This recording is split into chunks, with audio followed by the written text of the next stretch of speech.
मैंने तो कभी सोचा क्या किया था। धोखेबाज मैंने हूँ, धोखेबाज आप हैं। इसीलिए लोग कहते हैं मत कर प्यार का नाम बदनाम, तो खाली नजरों से बात करती है। मत कर प्यार का नाम बदनाम, तो खाली नजरों से बात करती है। मैंने मेरी आंखों से देखा ही ना, किसी से भी प्यार करके जब तेरा मन भर गया तो मैं तुझे धोखेबाज लगने लगी। धोखेबाज हो? सच किया है मेरे प्यार का। अरे तो मैंने तो सच्चा प्यार किया था और तूने मुझे धोखेबाज कहा। अरे इसलिए तो कहने वाले कहते हैं, क्या कहते हैं? कि जो सच्चा प्यार करते हैं उसे दिलदार कहते हैं, जो सच्चा प्यार करते हैं उसे दिलदार कहते हैं, और जो प्यार करके भी ना कहते हैं उसे तेरे जैसे गद्दार कहते हैं। मेरी भी मजबूरी आ गई थी। क्या मजबूरी? तूने क्या मजबूरी समझ के मेरे साथ प्यार किया था, मजाक किया था? इसलिए मैंने भी दूसरी लड़की से साथ शादी कर ली। प्यार मुझसे करता है और शादी किसी और से करना चाहता। तू धोखेबाज है। अरे इसलिए तो दुनिया वाले कहते हैं, क्या कहते हैं? दिल देना दिलदार को जो जिंदगी भर याद करे, याद करे। दिल देना दिलदार को जो जिंदगी भर याद करे। अरे मत देना दिल ऐसे कमजोर को जो जिंदगी बर्बाद करे। चांदनी रात होती तो दरिया का किनारा होता। चांदनी रात होती तो दरिया का किनारा होता। तू आज मेरे साथ होती तो एक जीने का सहारा होता।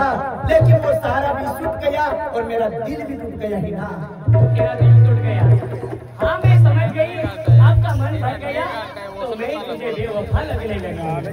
तू बेवफाई, तेरा प्यार भी बेवफाई ही ना। पर जिस दिन तेरा दिल टूट जाएगा ना, उस दिन मेरा प्यार जरूर याद आएगा तुमको।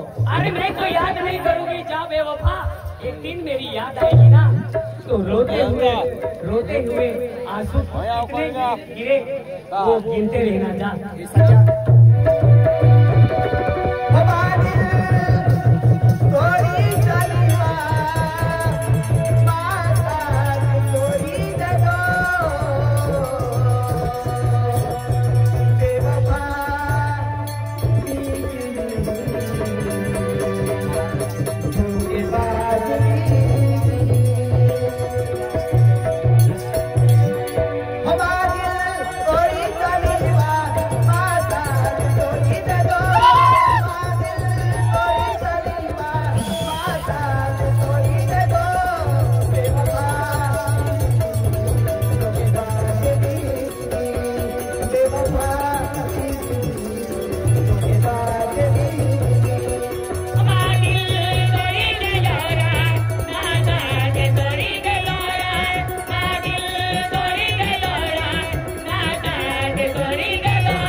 भेज देना।